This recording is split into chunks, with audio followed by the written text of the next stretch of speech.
Welcome to Per Her Perspective, a podcast of raw, relatable conversations on leadership, challenges, and solutions in running a business, often with the support of smart peers. The show inspires business owners to grow, make bold decisions, and go bigger with confidence. I'm your host, Marla Noel. Let's get started.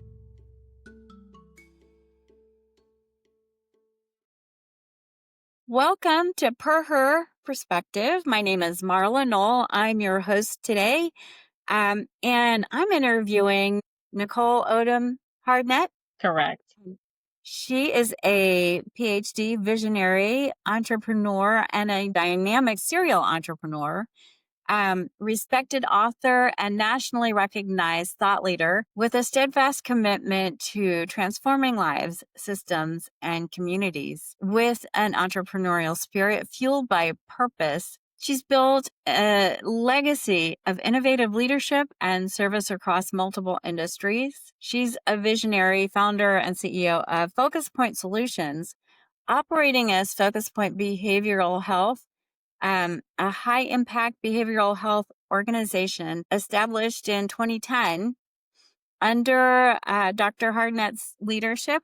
FocusPoint has grown from a single site provider into a multi-location enterprise offering comprehensive mental and behavioral health services with a focus on accessibility, so important these days, quality, and holistic care. The organization now services hundreds of clients, and she now is marking the launch of FocusPoint Franchising, which is a scalable model designed to expand access to mental health services nationwide. So I said nationwide earlier, but that's what we're working on, right? You're right. You're right. Good. Okay. Well, it's so nice to get to meet you. And my first question is, what is it that motivated you to start this business? Well, Marla, first, thank you for the invitation. I definitely appreciate being here today. I would say what motivated me was there was, and there still is a need for substance abuse treatment and mental health treatment, just across the U.S. and probably worldwide, I'm sure. I agree with you there. So tell me a little bit about growing up. So where did you grow up? And is there something in your childhood that made you realize this is what I want to do? Well, I grew up, I'm a military child. My father was in the Army and my mother was a civilian. And she worked for the Army. She retired as an EEO officer or manager at Fort Meade. So I traveled a little bit with both parents off and on, even though they weren't together. But I would say my most memorable childhood experiences were living with my great aunt and uncle in Virginia. I was born in Virginia, and I lived with them while my mother went to school and she worked. And my great uncle, he was like the community loan shark. He was responsible for bailing people out of jail. He sold loose cigarettes. So, no one else in my family that I know of anyway is in business. So I would say that's where I got the whole, I guess, business mindset. That was my first experience. And when I stayed with them, I was probably I was from 5 to 7. I remember that time frame of living with my aunt and uncle. But in the arena that I'm in now, I think this really came from just years of experience working with this population in different facets of employment. And I can remember even as a little girl, I just liked helping people. And that's always been my passion. Yeah. That's so good to hear because I hate to say it, not enough people have that spirit. It is so true. It's a very rewarding experience just knowing that you are the one that's responsible for someone's sobriety. It's great because so many people they they don't understand what it's like, I guess, for someone to say, "Oh, I have a week clean," or "I have 30 days." Some of the clients that are in my program have never met a milestone with that. So it's a privilege and definitely an honor to be a part of something great for someone else. Yeah. Yeah. Well, let me ask you this, because this is not on the list of questions, but I know when I was a kid, my parents were always doing charity work. So did you see that from your great aunt and uncle? So what we did, I can remember we had a elderly couple that were across the street from us. On, I think it was on Saturdays, Saturday morning, we would go across the street and I would help her prepare their meal. I remember they ate oatmeal, and after that I couldn't stand oatmeal or Jello. But we used to provide their breakfast and lunch, and I believe their daughter, she worked on Saturday mornings, and she didn't have anyone else to look after the couple. So that was my job along with my great aunt. That's what we did on Saturdays. And I can remember that when I stayed with them, that's what we did every Saturday. And I think some days during the week. And in that, I started my medical career as a CNA, GNA. So I'm still in that helping capacity. And it just grew from there. Yeah. Yeah. Well, that's an important lesson that not everybody gets when Right. they're younger. And so I realize some of the people in my world, if they didn't have that influence growing up, they look at me like, why are you doing that for people? Right. Right. There's a reason. Um, so you're running a business as well as making a difference in people's lives. I mean, part of that is running a business. And so while you were starting that business, what was it that challenged you the most in getting started? I think, once I got started, so I've had a few businesses prior to Focus Point. The Focus Point has been I guess, the longest standing, and the one that I put most of my passion behind.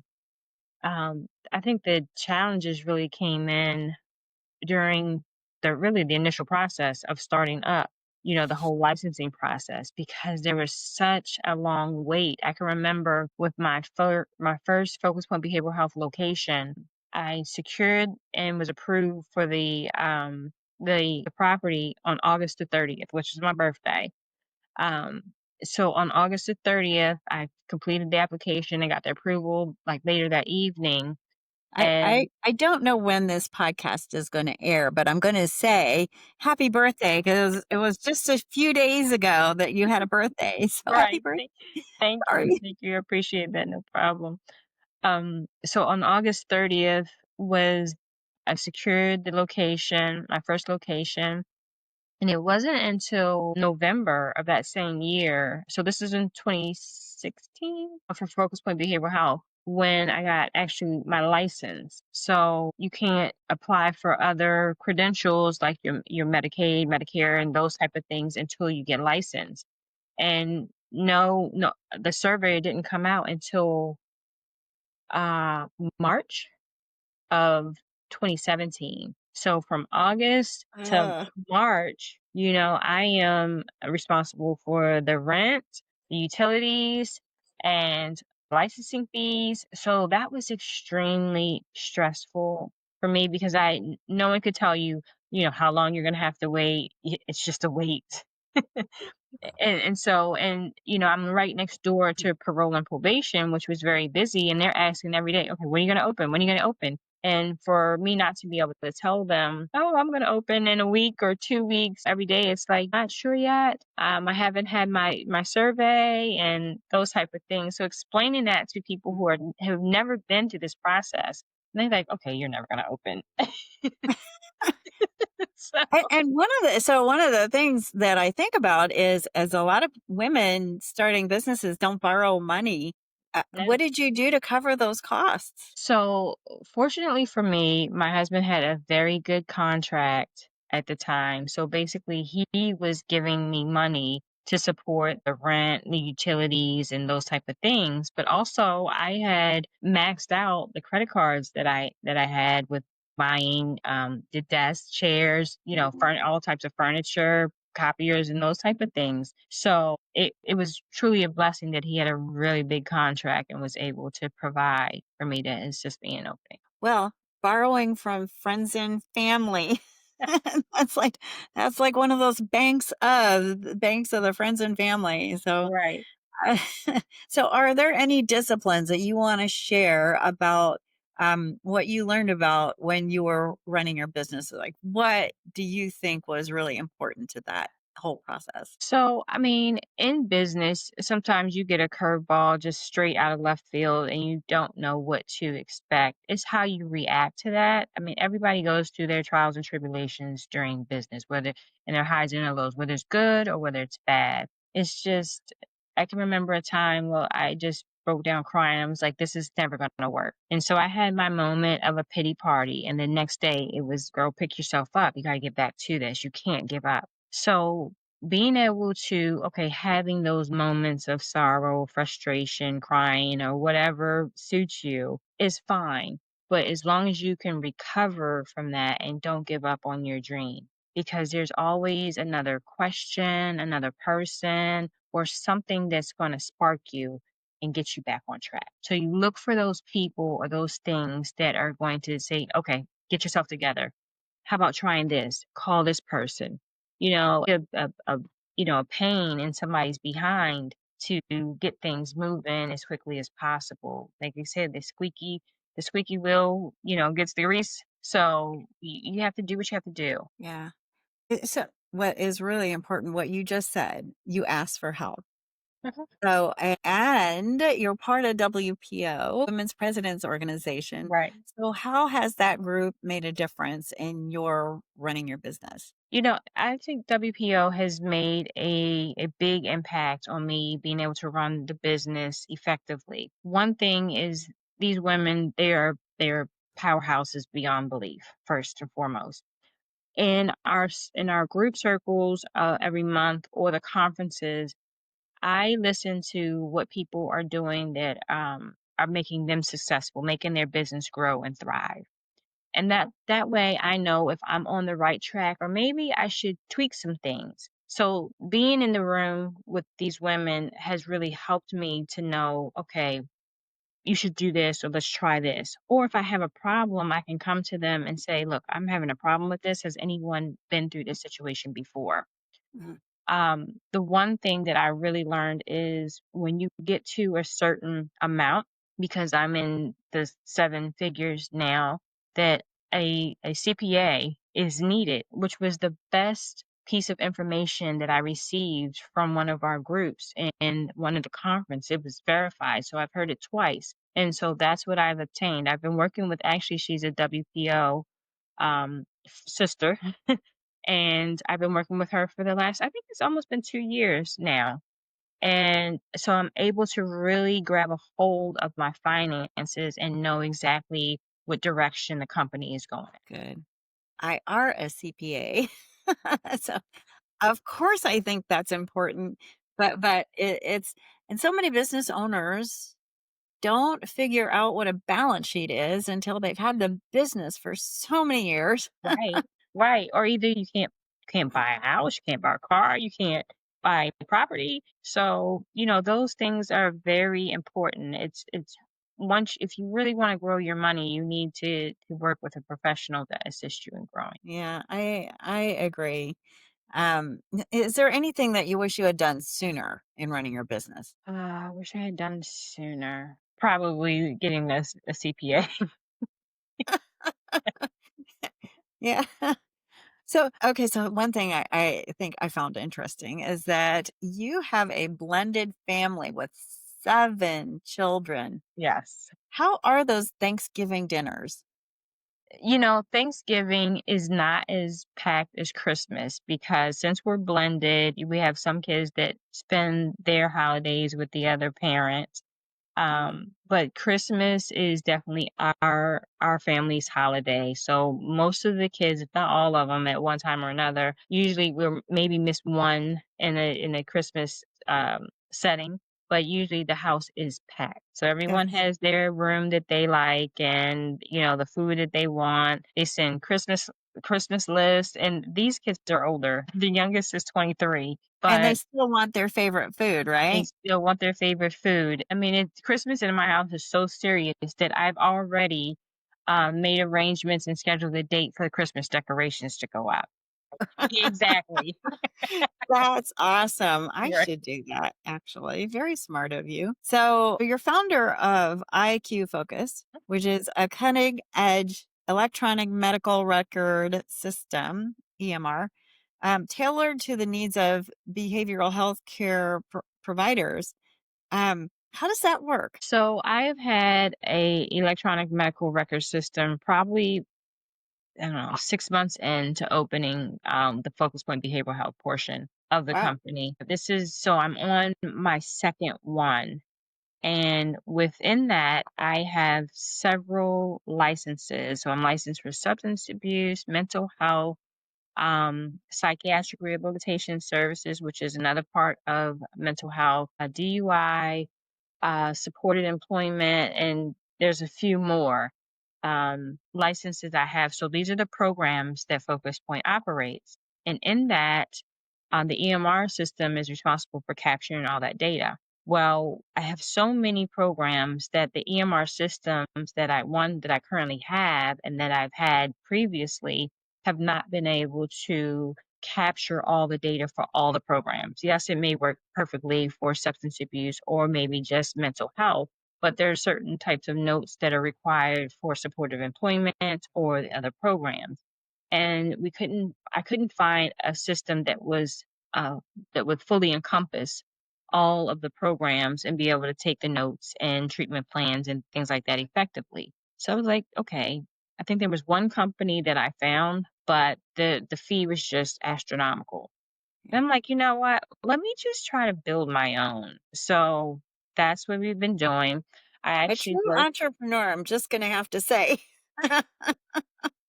I actually work with another WPO sister on the building of the first system. So the system has grown so much that I had to really outsource. So now I'm working with another organization to, I guess, bring it on home. So we were there. We actually played in the system. We were working in the system for a while, but we still saw that things were lagging. So now it's going to be a powerhouse with the system. And eventually, once my organization, we play in it, we break it up and things like that, it'll be available on the market. Wow. About when do you think that will be? I'm gonna say by the time this section of it finishes, I've been told it should be finished by December, January. Okay. I'll give us 6 to 7 months to play in it. So I'm gonna say within the next year. Good. Yeah, Wow. hopefully Yeah. sooner, but within the next year, I can say with confidence. So you strike me as an incredibly organized person. Would you say that's true about yourself or? Yeah, I would say at times it depends on what it is. I think that, once I have a vision, I try to line things up accordingly to make sure that I hit the target. Good. Okay. Well, that's a lot better than many business owners because some of them just like wing it. So, do you have any regrets in running the business? Like, what would that be? Um, what would be my regrets in running the business? Not bringing on HR a lot sooner. Yeah. Yeah. How many employees do you have? Right now I'm at like 50-ish. So it's quite a bit. And I know that is my weakness is the employees. And it's because I would assume it's because it's my baby. So I'm going to give you the honest to goodness truth.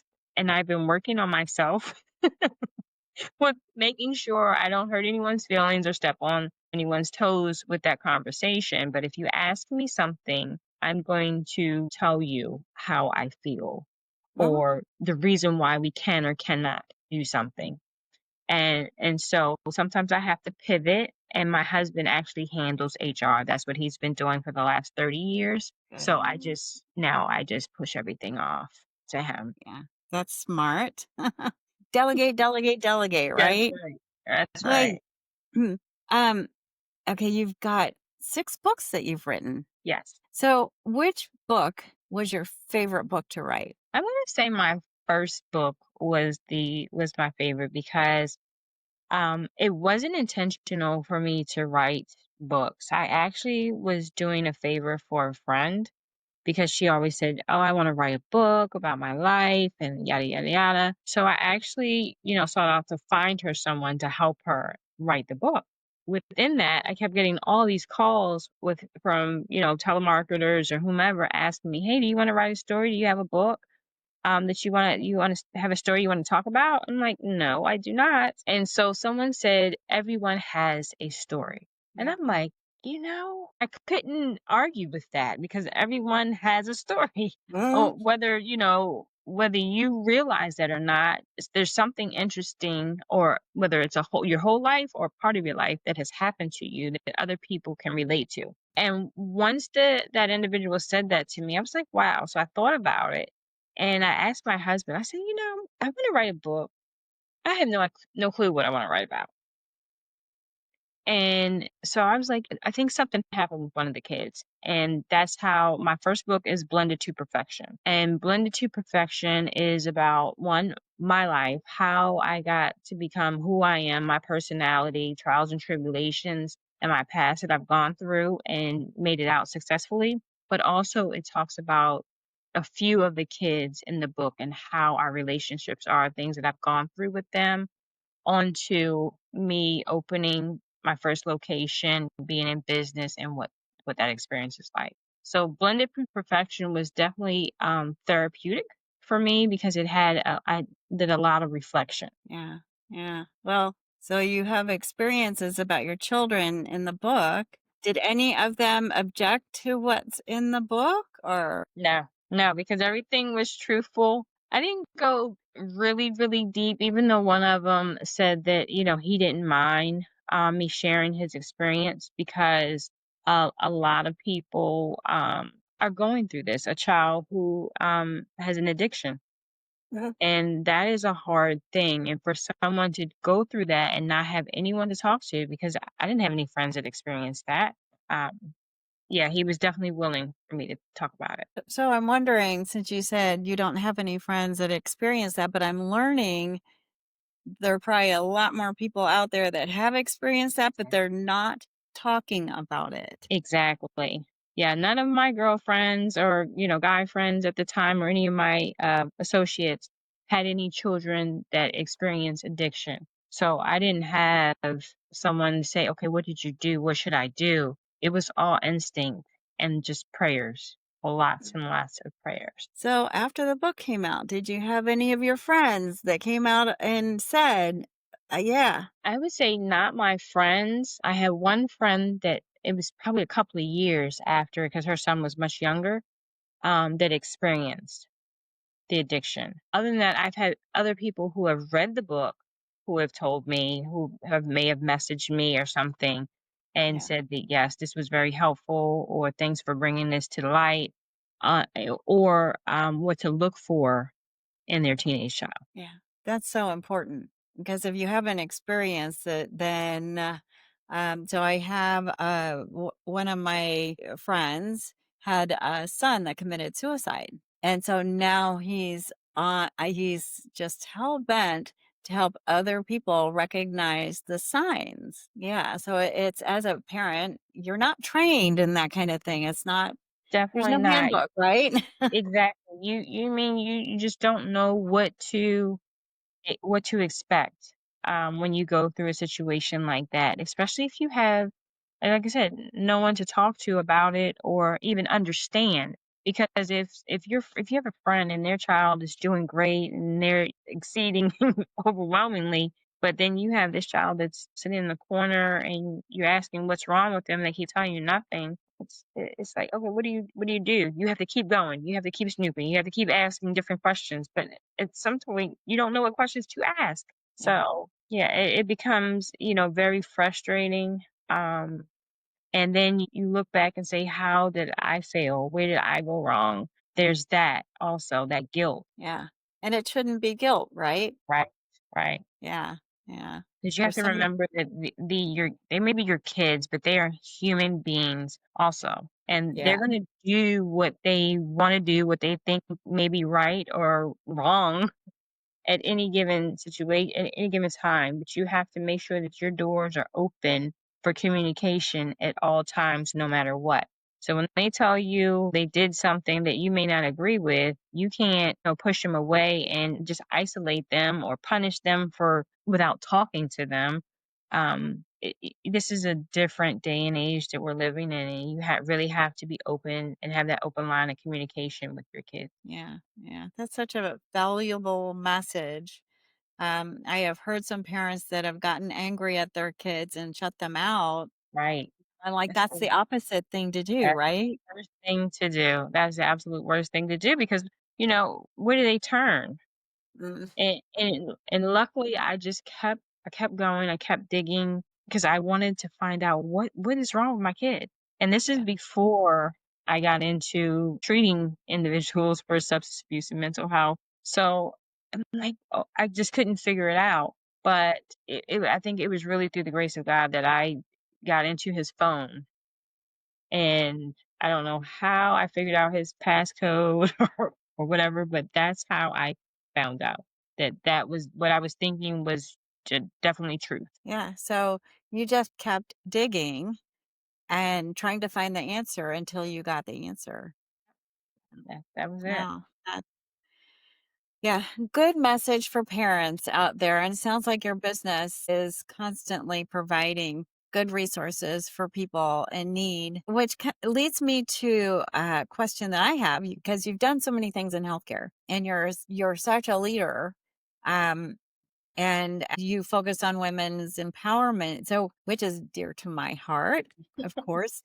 So what's your current focus? Like, where are you going right now? I I'm looking at mentoring and helping women establish their dreams and goals. For instance, I had one of my bonus daughters. She's been in business for a while. She does hair, and so her dream was opening a salon suite. So we've been walking through the steps of that, and she's actually working in the suite now. She's in the process of hiring or actually getting other stylists or estheticians or massage therapists to work in her suites. So I do a lot of mentoring. So should she be a member of WPO someday? One day she will. Hmm.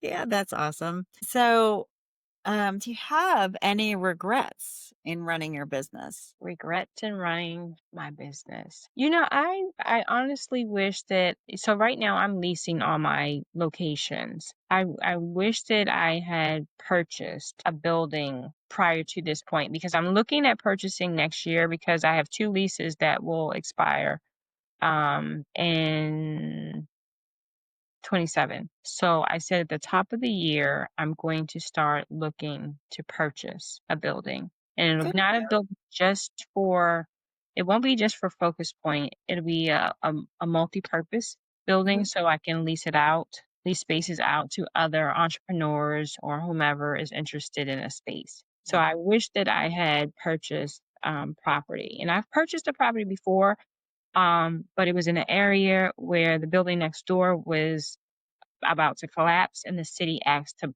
purchase it from me. And so I sold it to them, and they made a garden in that area. They tore down both of the buildings. Wow. So yeah, You I know, think I would be. that is one of those things I wish more business owners did. Mhm. I work with a few business owners that did not have good financial advice as they were starting and running their businesses. And now we're at the end of the road. And the only thing they have is the business to sell and not the building. And, it's like you need more of an investment besides the business. Yep. Well, Yep. Working with the CPA, I've learned that. So that is at the top of the year. I'll start looking because it takes a little while for the whole license transfer. So I know I'll have to lease while going through the purchase and preparing the building if it's not already ready to just move in. Giving myself some time to do everything I need to do and get the facility license. good, good. So, what has been the hardest experience when running a business? Like, wow, this happened and I didn't know what to do to fix it. The hardest thing that I think I've gone through in running Focus Point is, so I am credentialed through for Medicare, Medicaid, and commercial payers. In Maryland, I have 4 locations, actually 5 locations, but 2 of them are they're a little newer. But during the time frame, we were going through a transition from one payer to another payer that works basically for the state. And this payer is where we send all of our claims and things like that. And I have a high Medicaid population. And when they switched, I wasn't properly prepared. So I was in a hurry up phase to get a line of credit and things like that. I got the line of credit in the nick of time, thank goodness. None of my team missed a paycheck. But being financially prepared for things like that, because as a business, I didn't get paid for a month. And then when they did get everything situated, it was estimated payments. So they were going off of the payments from the previous years that they were giving me. Um, but I had a lot more clients because this was after COVID. I had a ton more clients. So my money should have been doubled, probably almost tripled. But with me having the staff and their estimated payments, it was like, okay, I'm almost paycheck to paycheck for everybody. So it was really difficult. So really being financially prepared was something that I was not expected. Um, so it opened my eyes to a lot of things. Yeah. Well, that's pretty common, I think, in business owners not to realize cash flow Mhm. and some of the challenges. So good that you had a line of credit. Right.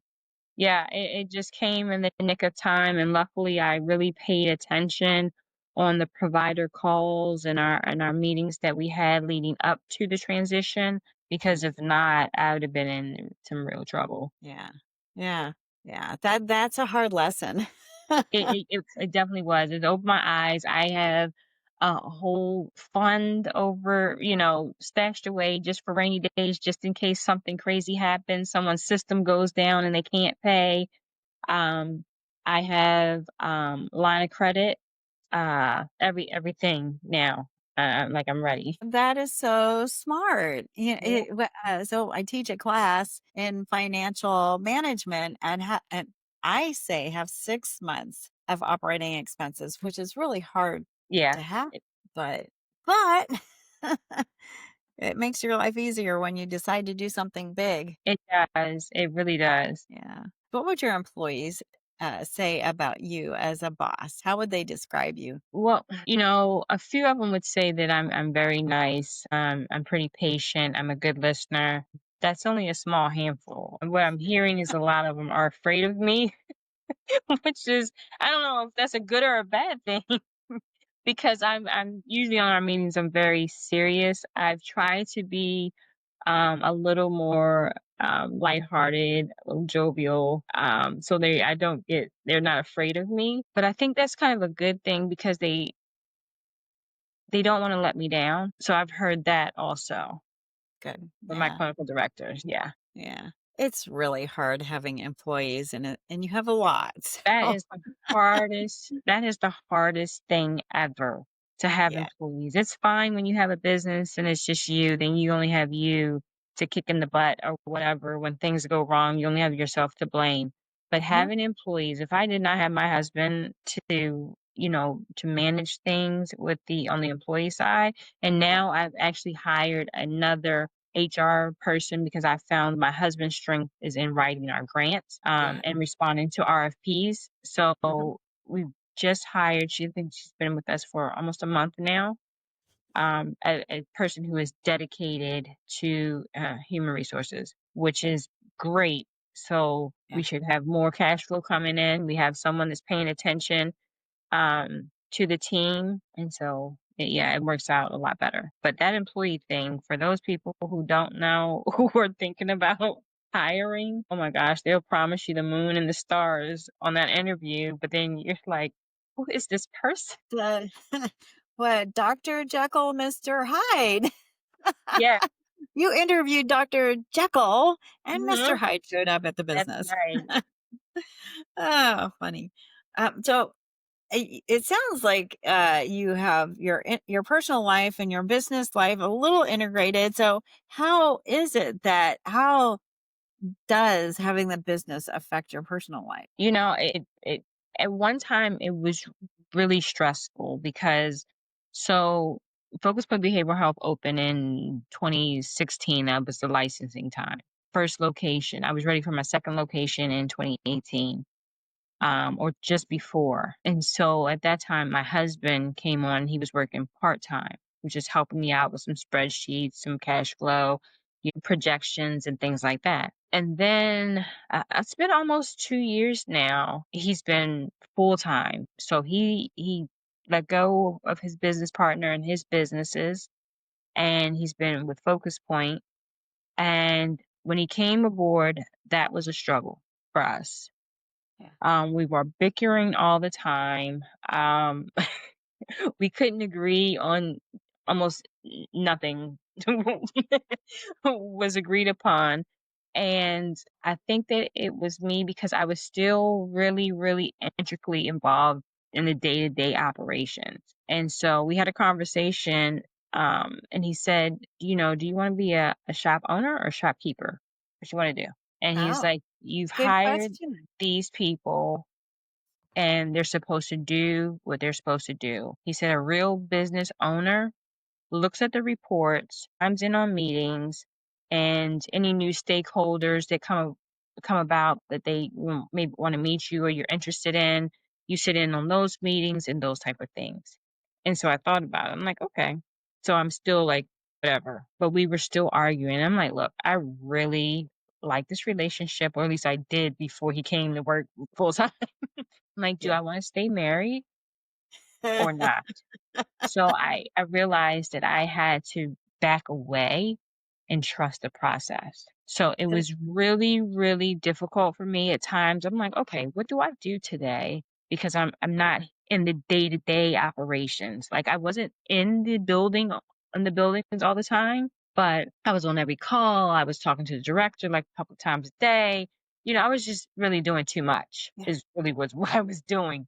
But I really, like I said, I had to trust the process. And once I fell back, our communication got a lot better. We talk about the day to day, maybe in the evenings or just before 5 o'clock. And if something comes up where I'm needed to make a decision, I'm notified, either on our managers meeting or on an individual call or something to that nature. And all I do is really handle the finances now.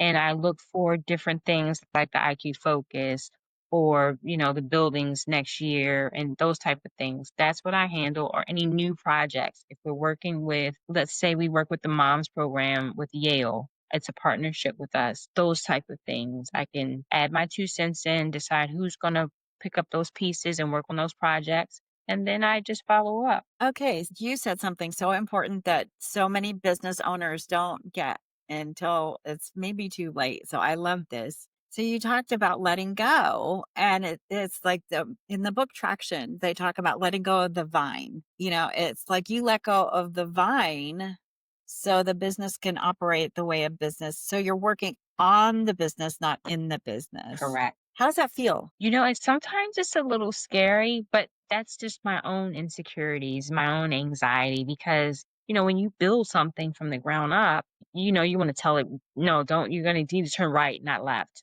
Let's do it Yeah. like this. You walk straight, just completely straight. So once you realize that you have a strong hire as far as your management team and those who are directing the individuals who may be on the ground every day, then you can kind of pull back. And it wasn't like all at once. Yeah. It Yeah. was very gradual that I started pulling back. But Yeah. like I said, at times I'm like, okay, what do I do until our next meeting or until the next report comes out? Or so that was a little strange because I'm used to being a busybody. Yeah. It's kind of like figuring out what your job description should be, right? Yes, yes, and that's exactly what it is. Because I'm like, okay, what do I do? Yeah. So when things go awry, I pitch in and I help make sure we smooth things out. I handle bringing on new stakeholders or our labs or copiers, whoever we decide to work with, I work with those people to tell them exactly what I want, how the situation or product should function, or what I'm utilizing it for. So those are the things that I do now. Good, good. Well, I mentioned something in the introduction about franchising. Mhm. So do you have what other geographic locations are you expanding into? So where are you going? So right now we have a franchise location in Delaware, Okay, and next up is North Carolina. good. I just had actually someone come to my Baltimore location and take a tour, and he's interested in North Carolina. I just bought Maryland, my house in Delaware, so have family there. Yay. well, we're in Ellesmere, Delaware. That's where the Oh yeah, location is. I know where Ellesmere is. Okay, and we're actually looking at, I'm not sure which other part. We haven't decided. There's going to be another location in Delaware, but we haven't decided yet. And that may be a company owned location, Mm. because the franchise location in Delaware is doing well already. And they just opened, I think they've only been open for like 2 months, and they're doing really well. They have probably 10 mental health clients already, and I think it's like 7 or 8 substance use clients. So they're doing pretty well. Get everything up and going. So you're I was looking on your website, uh which I maybe you want to give your website URL. Sure, it's www.focuspointbh, that's B as in boy, H as in Henry.com. So focuspointbh.com. Good. And on your website, you have a variety of services. Like you handle a lot of different type of mental health issues. Where do you see the biggest need, or is there such a thing? Well, right now it's mental health. Yeah. When I opened a location in Baltimore, you figure if you open it in the inner city, because most of my locations are in rural type areas, you figure inner city, you're going to be slammed with substance abuse clients. That wasn't the case. We got Huh. slammed with mental health clients, unfortunately. And we work with a lot of the EAP programs, such as John Hopkins and the city of Baltimore. So mental health is a tremendous need. Backing that up would be, of course, substance abuse. Yeah. So COVID impacted the demand for mental health a lot, or Oh my gosh, yes. A lot of people unfortunately said their businesses took a decline during COVID, but with mine, it did not. We jumped drastically. And I actually worked with, there was a doctor, a nurse practitioner. She had a clinic in Maryland, and we would work together on our clients. So she would send me clients and I would send her clients, because at that time I wasn't providing Suboxone or Vivitrol or those type of medications. So I would send the clients who needed that to her. And we had a conversation one day, and this was prior to COVID, about telehealth. Nobody really knew about telehealth back then like they do Mhm. now. Yeah. And she said, and she showed me how to get registered to be a telehealth provider. Because I'm like, okay, I might want to hire a doctor, and we provide some for you to come and see a physician. So Mhm. I'm an organized mental health organized medical center, so I can provide multiple services. So with that, I said, okay, let me just see what this telehealth is all about. So I registered. I didn't think anything of it, but little did I know, I think it was maybe a year later, that now, you bill through telehealth. But I already had my provider number and everything before COVID came out. So when Yeah. they shut everything down, I would say I think they shut things down on like a Thursday, but that Monday I was up and running with telehealth. So I didn't miss a beat. Good. Good. I love telehealth. It's like It's so convenient. I don't want to have to see my doctor in person. Oh. So what states are you in, and what state are you going to? I'm sorry.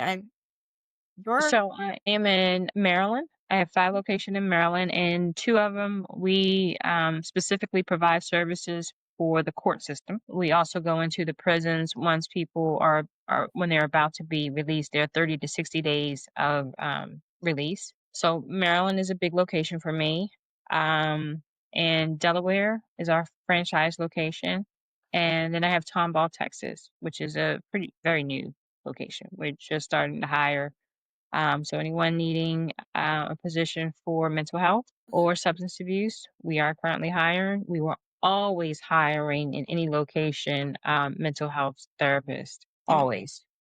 Okay, so tell me what that town is close to in Texas. So people who are thinking that they need to go and see you or maybe get a job with you, what is that close to? So we're right outside of Houston. So it's actually in Harris County, which Houston is Harris County, which probably like 30 minutes from downtown, if that. So we're very close to actually the Houston. Good. Yeah, that's a huge, huge area. Mm-hmm. Very big. Mental health is a strong issue, but opioid is next, or substance abuse. So, do you see any? I know that there's a drug that I've heard about that for alcoholics. Is that something that you go towards? So you can take this drug and it will make you sick if you drink. Is that Vib- something that you work with, or? Vivitrol.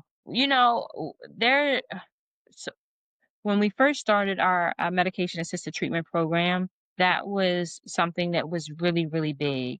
Was Vivitrol and or Suboxone. Vivitrol is a request only. And either we can give the injection or we'll make sure that you get the prescription and it goes to your provider for the injection. That is something we don't get a lot of calls for Mhm. because not a lot of people seem to want this injection because it's a once a month injection and usually it's given in your backside. And if it's given incorrectly, there can be a bubble or something like that. So this is something and I think only those who are really steadfast on their journey to sobriety, will go this route.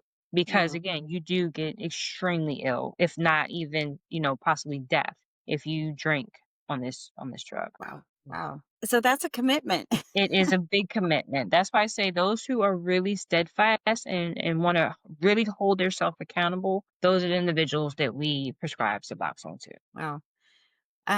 What you do is such valuable work. And I'm going to bring it back to when we started this conversation. You started with a life of wanting to help people. Mhm. And so what you're doing is truly making a difference in so many people's lives. It feels good to help someone say, like I said, to be clean for 10 days, a week, 30 days, a year. Mhm. And they deserve to be celebrated because that's a huge milestone. Some Yeah. people can't comprehend what it's like to have this disease. To have this disease and like, why are these people doing this? Some people just don't understand. Yeah. It's no different than someone unfortunately having cancer or diabetes. It's a disease. It's not. They don't want to use. Right. It's not perceived as a disease yet. Right. It's not, and people don't realize there's something in the brain um that says I need this. I have to have this drug to in order for me to survive. Well, someday, maybe Someday. someday, Yeah, we'll people will. evolve as a civilization and we will treat it the way it should be treated, right? Yeah, it'll be, I don't want to say normalized because it definitely shouldn't be normalized. It shouldn't be a normal way of life, definitely not. But they won't look at it as bad as someone with a shopping addiction or a gambling addiction. People don't look at those people like they're the scum of the earth. Yeah. They like, okay, they have a problem. This is a sickness or this is an illness. It's the same with an addiction to opioids or alcohol or anything like that. Yeah. Well, I appreciate what you're doing. I think it makes such a big difference, and so many people can use your services. And thank you for giving me your website, because people can look up your website and schedule an appointment at one of your locations. Yes.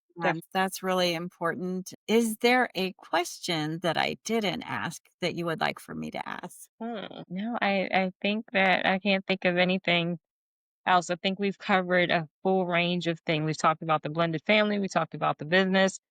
Um, yeah, I think that's it. Where do you want to be in 5 years? I have a 5-year plan that I haven't really verbalized this. So my goal in these next 5 years is to build this organization up, one, by purchasing buildings.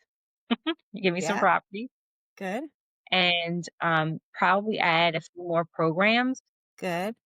And then after that, what does life look like for Nicole? Somebody else is running your business. What does life look like for you? More quality time spending with family. I have a grandson now. I have another one on the way. I actually have two grandkids, two grandboys right now, and I have another one that's due in Yes. March. Oh, So, yeah, being grandma and spending time with family. nice, nice.